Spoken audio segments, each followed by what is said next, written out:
Jawaharlal Nehru university एक ऐसी university जहां तक पहुंचना, जहां से मास्टर्स को परस्यू करना काफी सारे स्टूडेंट्स का ड्रीम होता है और उनके लिए एक ड्रीम यूनिवर्सिटी होती है। तो अगर आप भी उन स्टूडेंट्स में से एक हैं जो एमए इकोनॉमिक्स को परस्यू करना चाहते हैं, यानी बेसिकली आप इकोनॉमिक्स में मास्टर्स परस्यू करने के बारे में सोच रहे हैं एंड आप चाहते हैं कि जब एमए इकोनॉमिक्स को हमें परस्यू करना है तो हम उसे जवाहरलाल नेहरू यूनिवर्सिटी यानी कि आपके जेएनयू से परस्यू कर पाए।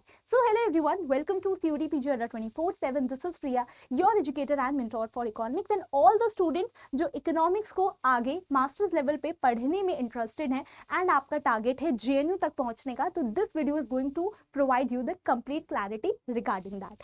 सो सबसे पहले बात कर लेते हैं कि मैम ये जो जेएनयू है यहाँ तक अगर हमें पहुंचना है तो हमें यहाँ पे एडमिशन किस तरीके से मिलता है। तो ध्यान से सुनेंगे कि अगर आप जेएनयू से एमए इकोनॉमिक्स को परस्यू करना चाहते हो तो जेएनयू अपना कोई सेपरेट अलग से एग्जाम कंडक्ट नहीं करवाता। यहाँ पर बेसिकली प्रोसेस कुछ आपका इस तरीके का रहता है कि अगर आपको जेएनयू से एमए इकोनॉमिक्स को परस्यू करना है तो आपको यहाँ पर एक एंट्रेंस एग्जाम देना होता है। उस एंट्रेंस एग्जाम का नाम है CUET PG। ठीक है, ओके। अब क्योंकि आपको इकोनॉमिक्स में मास्टर्स को परस्यू करना है तो आप CUET PG का पेपर दोगे इकोनॉमिक्स के लिए ही, और इकोनॉमिक्स का जो पेपर कोड है CUET PG में दैट इज CUQP 10। तो बेसिकली आपको CUET PG के लिए यहाँ पर एग्जाम देना है, CUET PG का बेसिकली एग्जाम देना है, इकोनॉमिक्स यानी कि CUQP 10 पेपर कोड के लिए अपीयर करना है। फिर आपका ये जो एग्जाम है वो कब होता है? मार्च में। तो अगर मैं आपको एग्जाम्पल दूं तो अब आपका मार्च 2026 में एग्जाम हुआ, वो साइकिल कंप्लीट हो चुकी है। अब नेक्स्ट जो आपका एग्जाम होगा वो होगा मार्च 2027 में। कब होने वाला है? मार्च 2027 में। जब आप एग्जाम दे दोगे उसके कुछ समय बाद आपको यहाँ पर रिजल्ट मिल जाता है और आपको पता चल जाता है कि इस एग्जाम में जो 300 मार्क्स का पेपर था उसमें आपने 300 में से कितना स्कोर रखा है। अब आपने इकोनॉमिक्स के लिए पेपर दिया था तो आपके पास यहाँ पे पूरा सिलेबस ऑलरेडी आपको प्रोवाइडेड है, आपको उसी सिलेबस के अनुसार प्रिपरेशन करनी होती है और पूरा पेपर आपका इकोनॉमिक्स पर ही बेस्ड होता है। 300 मार्क्स का जो आपका इकोनॉमिक्स का पेपर आएगा उसमें से आपको ज़्यादा से ज़्यादा स्कोर करना है। क्यों ज़्यादा से ज़्यादा स्कोर करना है? बिकॉज अभी जब मैं आपको आगे समझाऊंगी then you will be able to understand कि हाई स्कोर करना क्यों इंपॉर्टेंट है। ठीक है, अब मान लो आपके पास आपका स्कोर कार्ड आ गया, उसके बाद क्या होगा? उसके बाद से बच्चे जेएनयू अपना जो काउंसलिंग प्रोसेस है वो स्टार्ट करेगा। जेएनयू अपना काउंसलिंग प्रोसेस स्टार्ट करेगा जहाँ पे सबसे पहले आपको यहाँ पे जो जेएनयू का काउंसलिंग पोर्टल है उस पर जाकर अप्लाई करना होगा बेसिकली। ठीक है, रजिस्टर वगैरह करना होगा। देन उसके बाद कुछ समय बाद आपके लिए यहाँ पे जो आपकी कट ऑफ्स हैं वो रिलीज की जाएंगी और अगर आप इस कट ऑफ को जेएनयू की जो इकोनॉमिक्स में एडमिशन के लिए कट ऑफ है अगर आप इसे क्लियर कर लेते हो देन आपको जेएनयू में एमए इकोनॉमिक्स के लिए इस कोर्स को परस्यू करने के लिए एडमिशन मिल जाता है। ठीक है, अब इतनी बातें तो आपको क्लियर है।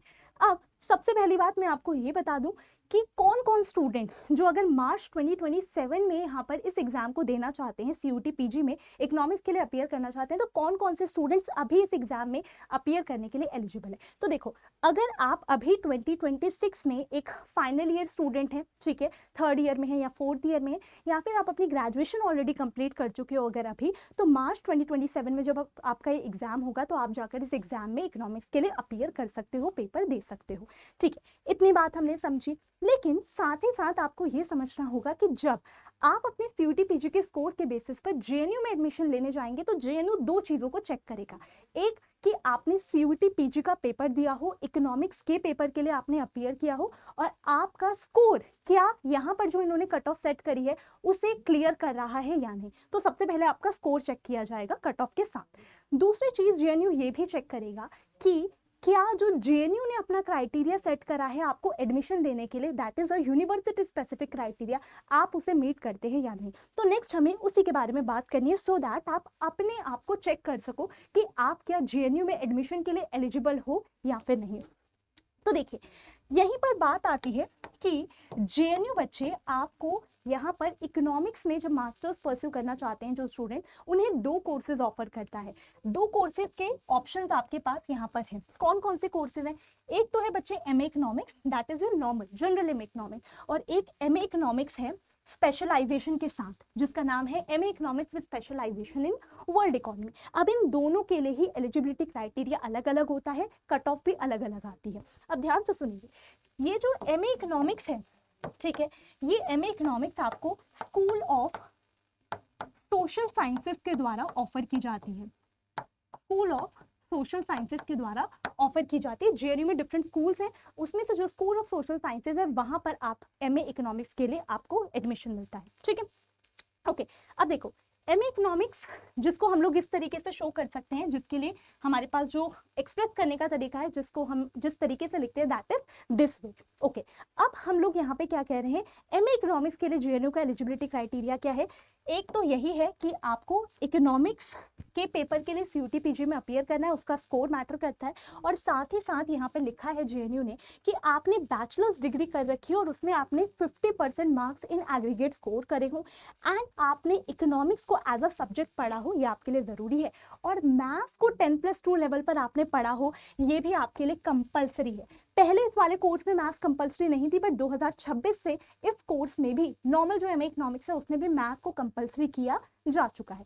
दूसरा आपके पास ऑप्शन है MA economics with specialization in world economy. इसमें भी सेम बात कही गई है कि इसी पेपर कोड के बेसिस पर आपको एडमिशन मिलेगा, यानी कि इसी पेपर कोड के बेसिस पर आप दोनों ही कोर्सेज के लिए एलिजिबल हो रहे हो। यहाँ पे एलिजिबिलिटी क्राइटेरिया क्या है कि आपने बैचलर्स डिग्री यहाँ पर कर रखी हो, इकोनॉमिक्स ऑनर्स बेसिकली कर रखी हो with at least 50% marks in aggregate, या फिर आपने कोई भी और बैचलर्स डिग्री अगर की है, ठीक है, इकोनॉमिक्स ऑनर्स के अलावा अगर आपकी कोई भी और बैचलर्स डिग्री रही है, तो फिर आपके लिए जरूरी है कि आपके 60% मार्क्स रहे हो इन एग्रीगेट, आपने इकोनॉमिक्स को एज अ सब्जेक्ट पढ़ा हो, एंड इस कोर्स में पहले भी मैथ्स कंपलसरी थी और अभी भी मैथ्स कंपलसरी है। So mathematics at the level of 12th standard is compulsory, यानी कि दोनों ही कोर्सेज में मैथ्स के कंपल्शन वाली बात है। तो आई होप यहाँ पर आपको एलिजिबिलिटी क्राइटेरिया क्लियर हो चुका होगा दोनों ही कोर्सेज का, बट दोनों में ही एडमिशन एक ही पेपर कोड के बेसिस पे मिल रहा है, ठीक है। ये वाला जो कोर्स था स्पेशलाइजेशन वाला, ये आपको स्कूल ऑफ इंटरनेशनल स्टडीज के द्वारा जेएनयू में ऑफर किया जाता है। अब मैंने आपसे स्टार्टिंग में कहा था कि एम करना कि 300 में से आप हाई से हाई स्कोर कर सको। Why did I say that, अब आपको वो भी क्लियर हो जाएगा, क्योंकि अगर मैं आपको 2026 की जेएनयू की जो फर्स्ट कट ऑफ आई थी वो यहाँ पे शो करूँ तो आपको थोड़ी सी क्लैरिटी मिलेगी। देखो ये है आपकी MA economics, this one e com की कट ऑफ, ठीक है, फर्स्ट कट ऑफ है। तो यहाँ पे बेसिकली जेएनयू में ना परसेंटाइल सिस्टम होता है, तो मैंने आपके लिए उसको नॉर्मल टर्म्स में रखा हुआ है। तो यहाँ पर जो जेएनयू की कट ऑफ गई थी अनरिजर्व के लिए वो 263, फिर बाकी की कैटेगरीज के लिए आप चेक कर सकते हो। तो देखो फर्स्ट राउंड कट ऑफ अगर हम यूआर को बेंचमार्क लेके चलें तो 263 रही है। वहीं जो दूसरा कोर्स है उसकी कट ऑफ यहाँ पर आपके लिए कितनी रही है, आपकी यहाँ पर जो कट ऑफ है इट इज 263 अगेन, ठीक है। रैंक्स वगैरह का थोड़ा अंतर है, बट यहाँ पे जो आपकी फर्स्ट राउंड कट ऑफ रही है वो 263 ही रही है। और फिर बाकी जो डिफरेंट कैटेगरीज हैं उनके लिए जो स्कोर है वो थोड़ा थोड़ा वेरी कर रहा है दोनों ही कोर्सेज में, बट आप देख सकते हो 260 प्लस का स्कोर ही यहाँ पर आपके लिए एक सेफ स्कोर रहने वाला है अगर आप डीयू या जेएनयू या किसी भी और टॉप यूनिवर्सिटी से अपनी एमए इकोनॉमिक्स को परस्यू करना चाहते हैं। यहाँ पे मैं आपको एक और क्लैरिटी प्रोवाइड कर दूं कि ये जिस एंट्रेंस एग्जाम के बारे में मैंने यहाँ पे बात की थी, that is your CUET PG, इस एग्जाम के स्कोर के बेसिस पर आपको सिर्फ जेएनयू में नहीं बल्कि डीयू में, आईजीआईडीआर में और भी बहुत सारी यूनिवर्सिटीज जैसे बीएचयू है, हैदराबाद यूनिवर्सिटी है, इन सब में आप एडमिशन के लिए एलिजिबल हो जाते हो। यानी कि एक एंट्रेंस एग्जाम है, उसमें आप इकोनॉमिक्स के पेपर के लिए अपीयर करो, अच्छा स्कोर लाओ, और जितनी यूनिवर्सिटी सीयूटी पीजी के बेसिस पर आपको एडमिशन देने को रेडी हो, सब में एडमिशन के लिए आप एलिजिबल हो जाते हो। ओके, सो आई होप ये जो आपका डाउट था वो इस वीडियो के थ्रू एकदम क्लियर हो चुका होगा। बट एग्जाम के लिए प्रिपेयर करना और यहाँ पर फिर एग्जाम के लिए अपीयर करना लॉन्ग प्रोसेस है, उसमें काफी सारे डाउट्स हर एक स्टेप पर आपके लिए आते रहेंगे। सो जितने भी यहाँ पे सीयूईटी पीजी 2027 के लिए एस्पिरेंट्स हैं वो यहाँ पे जाके जल्दी से इस टेलीग्राम को ज्वाइन कर सकते हैं, बिकॉज यहाँ पर आपको पूरी की पूरी guidance, mentorship, free study material, practice question सब कुछ प्रोवाइड किए जाएंगे। Okay, this is the batch. तो जितने भी 2027 इकोनॉमिक्स एस्पिरेंट्स हैं जो सीयूटी पीजी के लिए अपीयर करने वाले हैं, अगर आप चाहते हैं कि आपको कंप्लीट जो आपका प्रिपरेशन है, जो सिलेबस है वो एक ही जगह पे मिल जाए along with all these things, तो जल्दी से आप जाके चाणक्य अल्टीमेट बैच में एनरोल कर सकते हैं। एंड आपके पास एक और ऑप्शन है महापैक का। सो इफ यू वांट तो आप या तो चाणक्य अल्टीमेट में एनरोल कर सकते हैं या फिर महापैक में एनरोल कर सकते हैं। एनरोल किस तरीके से करना है वो भी मैं आप लोगों को एक बार बता देती हूँ, काफी सारे बच्चों का डाउट आता है। तो देखो आपको सिंपली इस तरीके से अड्डा 24/7 की वेबसाइट पे जाना है। वेबसाइट पे विजिट करोगे, यहाँ पे क्लिक कर लेना, ऑल कोर्सेज से जाना, यूजी पीजी एंट्रेंस एग्जाम्स का ऑप्शन आएगा, राइट आपके लेफ्ट कॉर्नर पे सीयूटी पीजी दिखेगा, सीयूटी पीजी इकोनॉमिक्स पे क्लिक कर लेना। यहाँ पे देखो आपके पास चाणक्य अल्टीमेट एंड महापैक दोनों के ही ऑप्शंस हैं। अगर मान लो आपको चाणक्य अल्टीमेट में एनरोल करना है तो यहाँ पे बाय नाउ पे क्लिक कर लेना। अब बाय नाउ पे क्लिक करने के बाद आपको यहाँ पर एक कूपन कोड एंटर करने का भी ऑप्शन मिलेगा। तो आप इस कोड को एंटर कर सकते हो, दैट इज PY19। इस कोड को अगर आप एंटर कर दोगे तो आपके लिए कोड एंटर करने के बाद जो फाइनल प्राइस है उस पर आपको डिस्काउंट मिल जाएगा और जो फाइनल आपको प्राइस पे करनी है वो थोड़ी रिड्यूस हो जाती है। तो फिर उसके बाद कोड अप्लाई करने के बाद आप पे नाउ पे क्लिक कर प्रोसीड कर सकते हो। ओके स्टिल अगर आपको कोई भी क्वेरी है, कुछ भी पूछना है तो मेल आईडी आपके लिए यहाँ पर है, आप इस मेल आईडी पे डायरेक्टली मुझसे कनेक्ट कर सकते हो, अपनी क्वेरी शेयर कर सकते हो। तो thank you so much everyone. I hope इस एक और वीडियो के थ्रू आपको जेएनयू का जो पूरा का पूरा प्रोसेस है वो भी समझ आ चुका होगा। तो अपने प्रिपरेशन को स्टार्ट कर दीजिए। किसी भी स्टेप पे कोई भी आपको गाइडेंस की रिक्वायरमेंट है आप डेफिनेटली रीच आउट कर सकते हैं मेरी ईमेल आईडी पे। Thank you so much and all the very best for your preparation.